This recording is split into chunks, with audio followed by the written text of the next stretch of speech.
네, 뉴스인사 프라임 2부 진행합니다. 지금 경제는 시간이죠. 오늘은 한양대 경영학과 이창민 교수님과 함께합니다. 어서 오세요. 네, 안녕하세요. 네. 당장 그 상법 개정안 먼저 좀 여쭤볼게요. 네네. 이번 달에 그러니까 지금 예상으로는 24일에 본회의에 제 2차 상법 개정안이 올라갈 예정인데 네. 좀 헷갈릴 수 있어요. 아니 저번에 상법 개정안 통과했다고 네네. 뉴스 봤는데 이건 또 뭐니? 도대체 무슨 차이가 있는 거지? 궁금해하시는 분들이 있는데 한번 정리차 설명을 해주시면 어떨까요? 네. 저희 상법 개정안은 아시겠지만 저희 이제 주식시장, 자본시장 활성화하려고 하는 거고요. 근데 이제 상법이라는 건 기본적으로 회사에 관한 굉장히 커다란 법률이기 때문에 좀 복잡해요. 근데 이제 1차에서는 뭘 했냐고 생각을 해주시면 되냐면 네. 여태까지 저희 주식시장이나 자본시장에서의 문제가 저희 소위 말하는 재벌 기업들 거기에 총수일가라고 그러죠. 네네. 지배주주들이 일반 주주의 이익을 잘 고려를 안 하고 자기의 어떤 사익을 추구하는 행동들이 많았잖아요. 네. 그게 이제 코리아 디스카운트라고 불리고 그게 저희 주가를 누르고 있다. 네. 이게 기본적인 문제 의식인데 그렇죠. 자, 그럼 1차에서는 뭘 바꾼 거냐면 그냥 원론 수준을 바꾼 거라고 생각하시면 돼요. 그러니까 원론 수준이라는 건 뭐냐면 기업이라는 게 지배주주만 있는 건 아닌데 총수일가의 개인 회사는 아니잖아요. 네. 그렇기 때문에 회사의 이사회가 전반적으로 모든 주주들의 이해를 고려해야 한다. 네. 그러니까 그 얘기는 다른 말로 하면 그냥 민주주의를 해야 된다라는 원칙. 당연한 얘기인데 어떻게 보면. 아니 근데 이제 그거는 네. 헌법에도 그런 게 있으니까요. 네. 저희 상법에도 그런 게 규정이 돼야죠. 근데 여태까지 규정이 안 됐던 게 좀 이상한 거고요. 네, 네. 자, 그러면 이제 2차는 뭐냐? 이번에 한다는 건 뭐냐? 네, 그러면 이제 원칙을 규정을 했으면 이제 디테일로 가야 되잖아요. 아까 말씀드렸지만 이제 회사는 최고 의사 결정이 이사회고 이사회가 어떻게 하느냐가 굉장히 중요한데 네. 그러니까 이사회가 전부 총수일가랑 친한 사람으로 구성이 되면 네. 의사결정이 이상하게 되겠죠. 그렇죠. 예, 그러니까 이제 이사회에 소위 말하는 일반 주주의 이해를 고려할 수 있는 독립적인 사람도 좀 집어넣을 수 있는 제도를 만들어 보자. 네. 예, 그 정도가 이제 2차라고 생각을 해주시면 돼요. 네. 예, 그래서 그게 이제 뭐 감사위원 분리선출, 집중투표제 이런 거거든요. 그러니까 지금 상황에서는 총수일가가 지분이 너무 많기 때문에 네. 지금 상황에서는 예를 들면 주주총회에서 이사를 뽑아도 독립적인 이사가 들어가기 굉장히 힘듭니다. 한마디로 총수가 마음에 드는 사람들로만 그렇죠. 포진될 수 있는 구조다 지금까지는. 예, 네. 그래서 그거를 저희가 이제 학계에서는 자기 감시라고요. 자기 감시. 예, 네. 지배주주가 결국은 자기가 자기를 감시하는 꼴이다. 그래서 그거를 개선하는 방향으로 이번에 제도를 개선을 하는 겁니다. 예. 네. 1차는 어쨌든 그 이사의 충실 의무를 확대한다. 한마디로 주주까지 조금 네. 생각을 하라 이런 거고 이번엔 좀 구체적으로 제도화시키는 네. 집중 투표제 등등을 이번에 통과시키겠다는 건데요. 우리 맨날 이런 얘기 하잖아요. 뭐 당장 뭐 김건희 주식 뭐 주가 조작 뭐 등등 이런 게 아주 대표적인 거지만 뭐 하나 제대로 이루어지는 게 없고 주식에서 뭐 장난쳐도 뭐 별로 벌 안 받는 것 같고 또 총수들은 총수 일가만 챙기는 것 같고 네. 이래저래 주식이 안 되는 상황이었다. 그래서 이제 코리아 디스카운트 여러 맥락에서 썼는데 이번에 교수님 보시기엔 상법 개정안 2차까지 통과되면 소위 이 디스카운트 얘기가 조금 들어갈까요? 어떻게 보세요? 저는 사실은 2차 말고도요. 네. 향후 5년 있잖아요. 네. 5년에 계속돼야 된다고 봐요. 3차, 4차, 5차 이렇게. 예, 그러니까 지금 뭐 더 센 상법이라고 그래서 네. 재계에서는 굉장히 또 뭐 기업 옥죄기 법안이다 이러는데 맞아요. 예, 그거는 제가 보기에는 설득력이 별로 없는 것 같고요. 왜냐하면 1차에는 원칙 선언한 거고요. 네. 그다음에 실질적인 제도는 2차에 지금 처음 들어가는 거거든요. 네네. 근데 아시겠지만 저희가 세계적으로 기업 지배구조 점수 매길 때 네. 보통 이런 제도 가지고 매겨요. 그러니까 뭐 예를 들면 이번에 하는 집중투표제가 있느냐 없느냐. 그래서 집중투표제가 있으면 지배구조가 좋은 거야. 네. 없으면 나쁜 거야. 이렇게 점수를 매기는데 다 제도거든요. 네. 근데 저희는 그 제도 이제 만들기 시작한 거예요. 왜냐하면 저희가 지배구조가 전 세계에서 거의 아래 수준인 네. 거예요. 완전히 후진국 수준. 예, 그리고 네. 아시아에서는 거의 꼴찌 수준이기 때문에 이제 시작 단계이기 때문에요. 네. 이제 모멘텀은 하나씩 만들어가는 거라고 봅니다. 근데 네. 이제 순차적으로 잘 되면 소위 말하는 뭐 코스피 5천 뭐 상징적인 숫자긴 하지만 그 방향으로 계속해서 대세 상승으로 가는 거고 여기서 중간에 멈추면 네. 또 주저앉고 이렇게 될 거라고 봅니다. 네. 그런데 1차도 있고 이번엔 2차 상법 개정안을 통과시킬 예정이고 말씀하신 대로 향후 5년 동안 계속 순차적으로 해야 된다고 하는데 벌써부터 지금 엄청나게 앓는 소리가 나오고 있잖아요. 재계에서는. 네네네. 말 그대로 엄살인가요? 뭐 그들은 아니 이렇게 하면은 뭐 우리 경영권 문제가 되고 뭐 여러 가지 얘기를 하는데 일단 재계 쪽 목소리에 대해서는 어떻게 평가하세요? 지금까지. 근데 저희가 사실은 우리가 한국 네. 사회가 지배구조 개선 얘기가 나온 게 20년도 넘었어요. 그렇죠. IMF 외환위기. 네네. 근데 가만히 생각해 보시면 그때 IMF라는 게 국제통화기금이 저희 외환위기를 보면서 네. 한국 사회에 대해서 한국 경제에서 몇 가지 진단을 내렸었잖아요. 네. 한참 전 얘기긴 합니다만. 네. 근데 뭐 다른 것들은 이제 굵직굵직한 건 기억을 하시는데 네. 사실 지배구조 개선하라고 굉장히 강하게 드라이브를 걸었었습니다. 근데 그 얘기는 뭐냐면 다른 말로 하면 저희 외환위기 온 이유 중에 하나가 지배구조가 나빠서라는 의미이기도 해요. 네. 네. 그렇게 진단을 한 거예요. 네. 근데 20년 동안 제게는 똑같은 얘기를 하고 있습니다. 사실은. 네. 그러니까 모르겠어요. 그냥 이렇게 처음 들으시는 어떤지 모르겠지만 저같이 지배구조를 개선을 얘기했던 사람은 20년 때 이 얘기를 듣고 있어서 굉장히 지겨워요. 지겹다. 사실. 예. 네. 그러니까 사실은 경영권 방어나 네. 이런 것들이 네. 이런 거예요. 그러니까 사실은 지배구조 제일 선진국이라고 다들 아시는 게 미국이잖아요.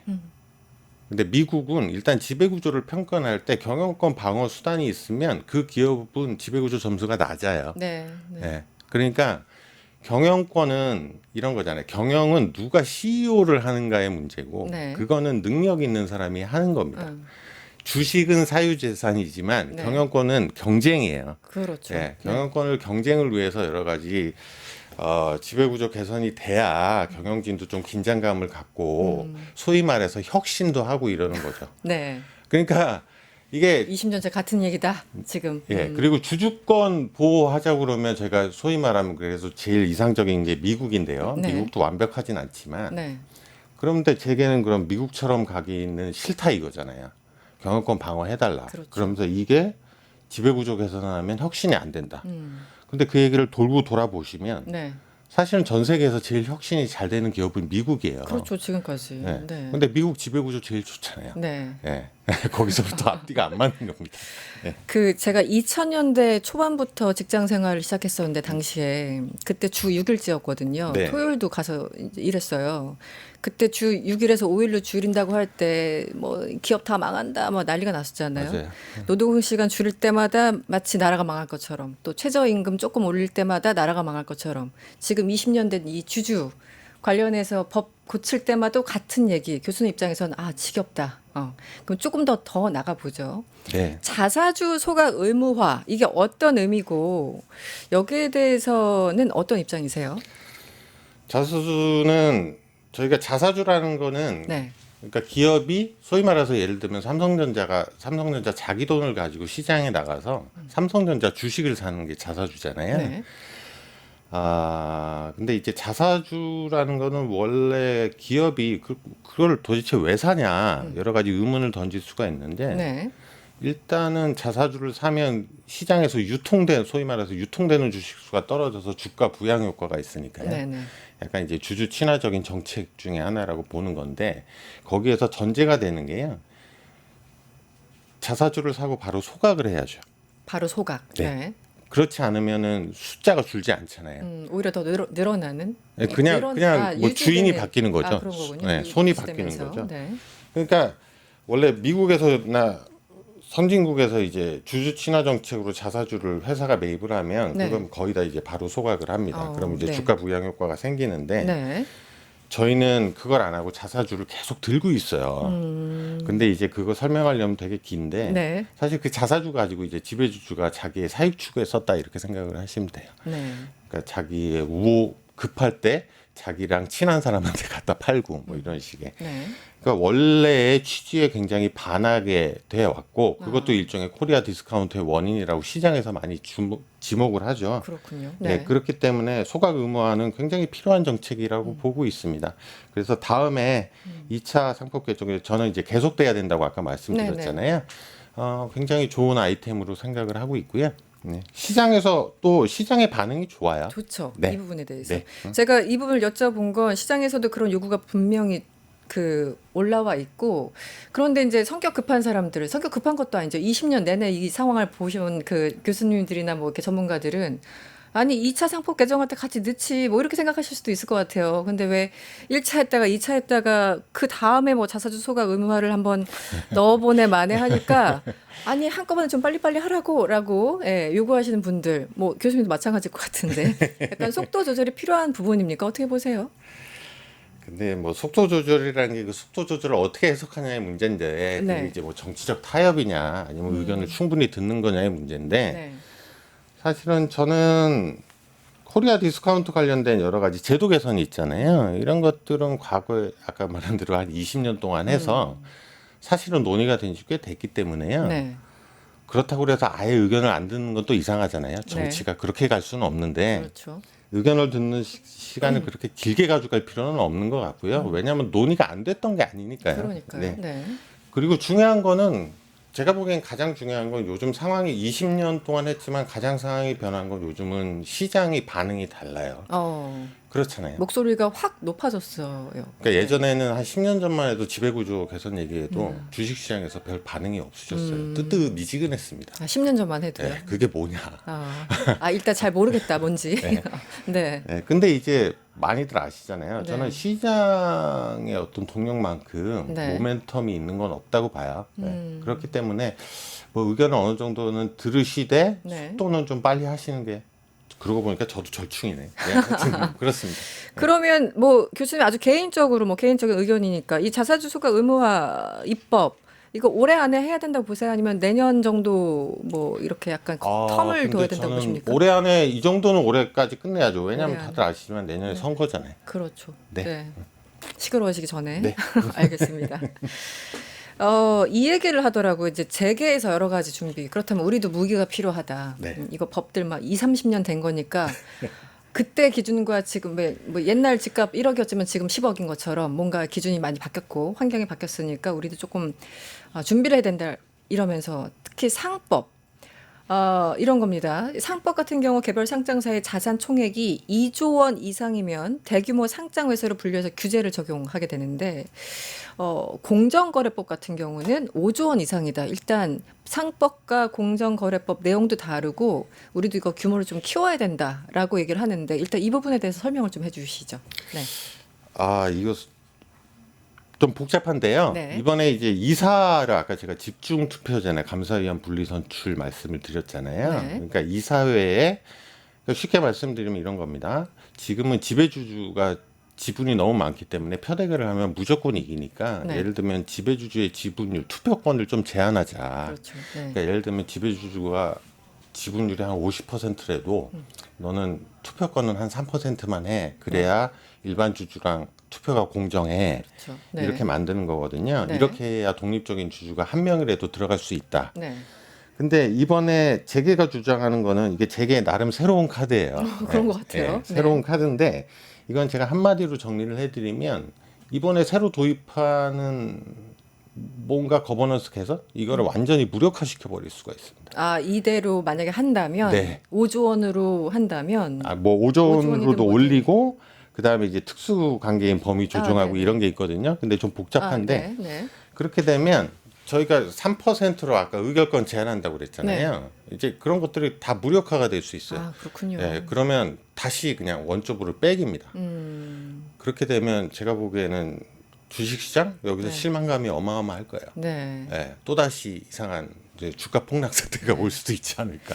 그래서 지금 자산 총액을 2조 원에서 5조 원으로 올려야 된다. 그리고 그 특수관계인 뭐 범위에도 뭐 여러 가지 불일치 있는데 한마디로 지금 상법 같은 경우는 배우자, 6촌 이내 혈족, 4촌 이내 인척을 조건 없이 모두 포함하는데 이것도 다 잘못됐다 이런 거잖아요.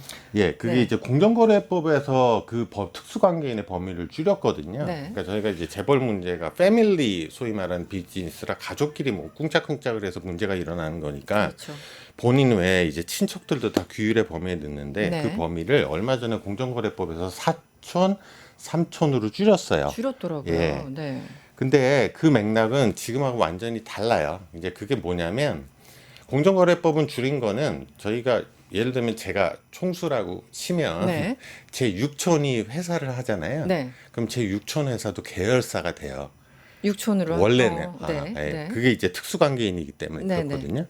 근데 요즘은 이제 뭐 육촌하고 연락도 안 하고 지내고 이러기 때문에 그렇죠. 이름도 모르는 경우도 있죠. 그러면 네. 그 사람이 무슨 회사를 하는지도 모르잖아요. 네. 근데 그거를 예를 들면 공정에 신고를 안 하잖아요. 네. 그럼 법 위반이 돼 버려요.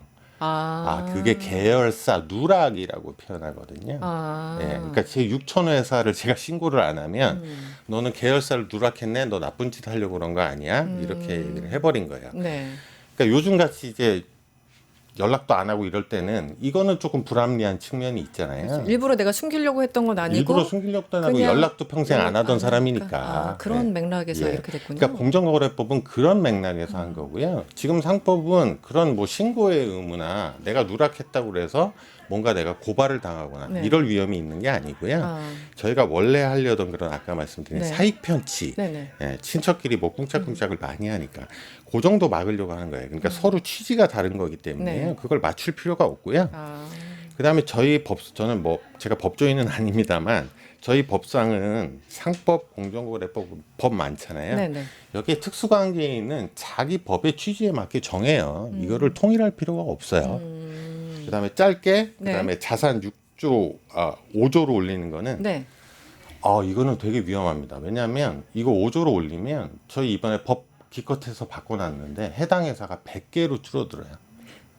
225곳에서 10곳으로 줄어든다는 보도도 있던데. 10곳은 10곳까지는 아니에요? 10곳은 계산을 조금 좀 잘못하신 것 잘못하신 같고요. 거고 현재 200개가 넘는데 한 100곳 정도로 예, 확 100곳으로. 줄어버리니까 이제 현재는 이제 아. 2조 이상 자산 2조 이상 회사에 적용되는 거니까 한 네. 225곳.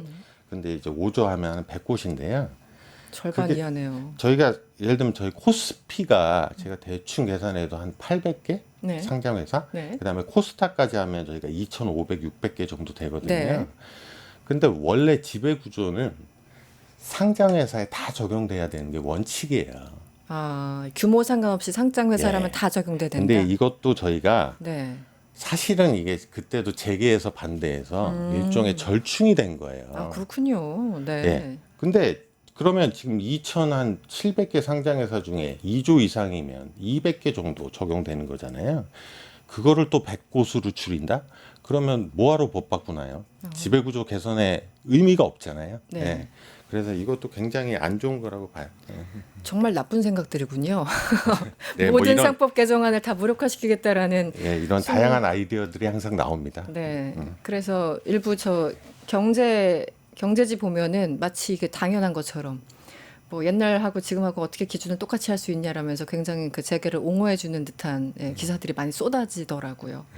그런데 정리하면 상법과 공정거래법은 어쨌든 맥락이 다르니까 반드시 일치할 필요 없다. 네네. 그리고 지금 얘기하는 것처럼 2조 원 규모를 5조 원으로 그 기준을 올리고 이렇게 되면은 지금 뭐 상법 개정안이고 뭐고 다 필요 없어진다. 네, 예, 네. 무력화된다. 네. 그래서 택도 없는 소리다. 네. 이렇게 정리를 하겠습니다. 네.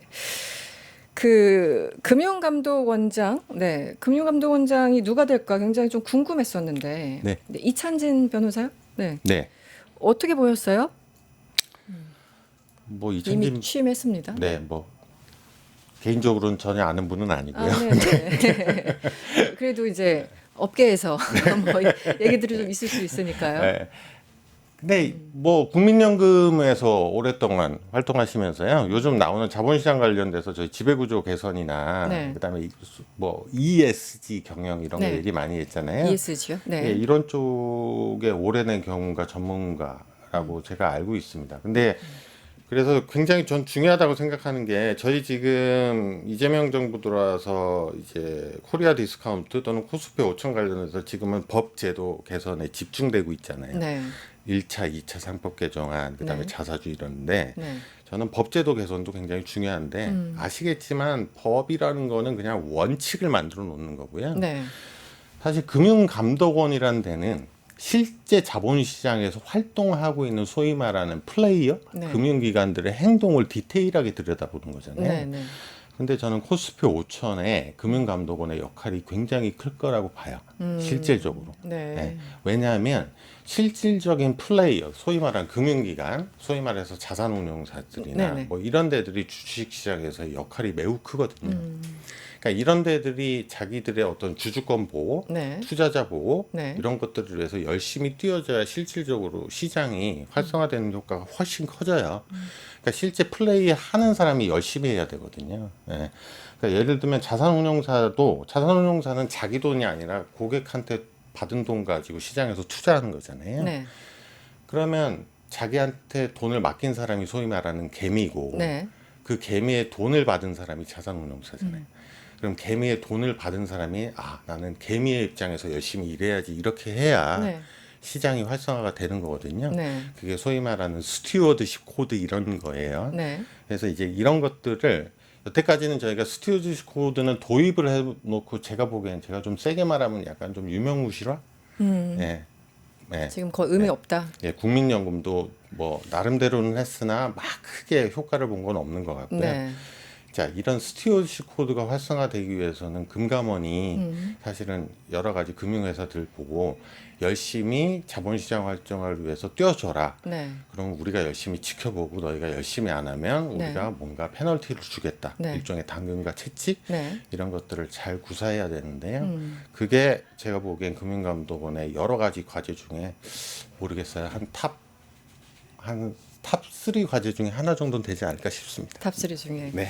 그래서 그 이찬진 원장 같은 경우 취임사에서 5가지 정도 뭐 감독 방향에 대해서 얘기를 했는데 자본시장과 관련해서는 뭐 혁신 기반을 위한 작은 공급 기능 강화 그리고 공정한 시장 질서 확립 이 2가지를 이제 강조했다고 하는데요. 지난 정권 얘기를 잠깐 하면 그러니까 금융이랑 금감원이랑 뭔가 이게 또 금감원 또 이복현 전 검사 때문에 워낙 그 주목을 많이 받았잖아요. 네. 근데 양쪽 간에 뭔가 이렇게 불균형한 느낌도 들고 양쪽 간에 뭔가 이견이 있는 것 같고 기본적으로 이제 교수님 입장에서는 금융위, 금감원 이게 지금 잘 돌아가고 있는 거 맞습니까? 지금까지 어떤 흐름을 보면 지금 호흡이랄까. 금융이 그러니까 조직 개편에서 조금 난맥을 걷고 있는 것 같은데요. 네. 기본적인 원칙은 사실은 이제 금융위가 정부 조직이잖아요. 네네. 뭐 다들 많이 나오시겠지만 산업정책하고 감독처 산업은 장려, 감독은 일종의 뭘까요? 일종의 채찍? 감시 뭐 채찍 예. 말 그대로 감독. 채찍이라고 그러면 또 너무 안 좋게 해석하셔서 그러니까 시장을 안정화시키기 위한 시장 질서 확립. 네. 근데 그 두 개가 상충되는 경우들이 많거든요. 네네. 그러니까 그런 것들은 어느 정도는 깔끔하게 정리를 해서 분리를 하는 게 맞는 것 같고요.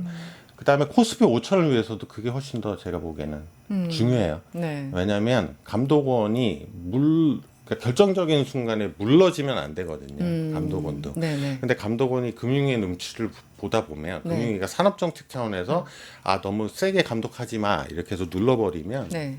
금감원이 지금은 위계질서에서 아래니까 네네. 힘을 못 쓰게 되잖아요. 그런 경우 있었죠. 그런 것들은 미연에 방지하는 게 코스피 5천을 위해서 더 좋다고 봅니다. 네. 어쨌든 이 이찬재 원장 같은 경우는 이재명 대통령과 굉장히 오래된 소위 말하는 최측근이라고 불리는 예, 실세 금감원 장이 될 것으로 보입니다. 마지막으로 교수님 지금 앞으로 한 5년 동안 계속 상법 개정안 이것저것 해야 된다라고 말씀을 해주셨는데 교수님이 보시기에 이거는 꼭 해야 된다. 이거는 진짜 앞으로 이재명 정부 안에서 해야 된다라고 생각하는 어떤 안이 있으면 함께 좀 얘기를 해주시죠. 네. 너무 많아서 지금. 예, 너무 많은데요. 네. 일단 저희가 뭐 상법은 이미 이제 아이템들 많이 나왔고요. 네. 그다음에 저희가 이제 개별 제가 아까 좀 자세한 규율이라고 표현하는 건 상법은 좀 일반 원칙이고 예를 들면 헌법 정도 얘기고 네. 좀 디테일하게 들어가면 저희가 이제 자본시장법에서 좀 바꿔야 될 게 많아요. 저희가 자본시장 활성화잖아요. 네. 예. 그래서 예를 들면 뭐 저희가 인수합병 할 때 네. 의무공개 매수라고 그래서 지금은 지배주주가 자기 그냥 경영권 프리미엄만 받고 자기만 팔고 싹 빠져나가고 이러는데 뭐 이런 것들이 다 자본시장법 규율이거든요. 그러니까 자본시장법에서 좀 디테일하게 해줘야 될 것들이 있습니다. 그다음에 제가 중요하게 보는 건 저희 또 경영진들 특히 총수, 네. 임금, 보수 체계. 보수 체계. 예. 제가 지난 주말에 모 회사 올해 연봉 상반기 연봉인가 네네네. 올해 봤더니 30 몇 억인가요? 네. 이 숫자가 약간 좀 비현실적이어가지고 제가 기사를 다 말았는데 네. 그런 부분 말씀하시는 거예요? 과도하게 가는. 예, 이제 근데 이제 더 핵심 문제는 저희는 지금 희한하게 보수는 주주총회에서요 투표를 하는데 네. 실제 보수에 관해서는 전혀 투표를 안 해요. 그러니까 지금 말씀하신 건 실제 연봉 액수잖아요. 연봉 액수. 예. 예를 들면 뭐 어느 회장이 35억을 받았다. 네네. 그러면 원래 주주총회는 작년에 회장이 35억을 받았으면 이게 타당했냐. 그다음에 올해는 얼마 줄 거야. 이걸 가지고 해야 되잖아요. 네. 근데 저희는 그게 아니고요. 그냥 전체 이사들 합쳐서 보수 한도? 총량제처럼 네. 그러니까 보수 그것도 한도예요. 한도에. 한도. 그러니까 맥스 최대. 네. 그러니까 올해는 우리는 임원들한테 보수는 최대로 100억 줄 수 있어. 근데 아무 의미가 없죠. 왜냐하면 그 100억이 실제로 다 집행되는 것도 아니고요. 네. 네, 아무 의미 없는 숫자 가지고 지금 주주총회에서 투표를 해요. 그렇습니까? 네. 저희는 임원진 보수에 대해서는 지배 구조가 거의 감시 기능 이런 것들이 없다고 보셔도 무방해요. 네. 그리고 뭐 맥스 그게 다 집행되는 것도 아니고 그게 있다고 하더라도 지켜진다고 하더라도 예를 들어 99%는 다 총수 한 명한테는 간다던가 이렇게 될 수도 있겠네요. 그렇죠. 네. 근데 그것에 대해서 전혀 통제할 수가 없어요, 주주들이. 그냥 한도만. 진짜 문제네요. 예. 그래서 이제, 이런 숫자가 나오는 예. 거예요. 그러니까 디테일하게 들어가시면 저희 해야 될 게 되게 많습니다. 너무 많아서 네. 지금 시간이 다 돼가지고 더 이상 못 여쭤보겠어요. 알겠습니다. 앞으로 한 번 더 모시고 향후 5년 동안 뭐 해야 되는지 집중적으로 여쭤보는 시간 또다시 갖도록 하겠습니다. 지금 경제는 시간이었고요. 한양대 경영학과 이창민 교수님과 함께했습니다. 오늘 고맙습니다. 네, 감사합니다. 유튜브 구독하고 실시간 채팅과 댓글을 남기시면 매일매일 7,000TTCO를 드립니다. 참여 방법은 통통물 어플을 다운로드하고 회원가입과 로그인을 해주세요. 마이페이지에서 나의 회원 고유 번호를 복사해주세요. 유튜브 구독 후 실시간 채팅이나 댓글창에 고유 번호를 한 번만 입력하면 준비 끝! 지금 유튜브 채팅과 댓글 쓰기 참여하고 실천 TTCO 받아가세요.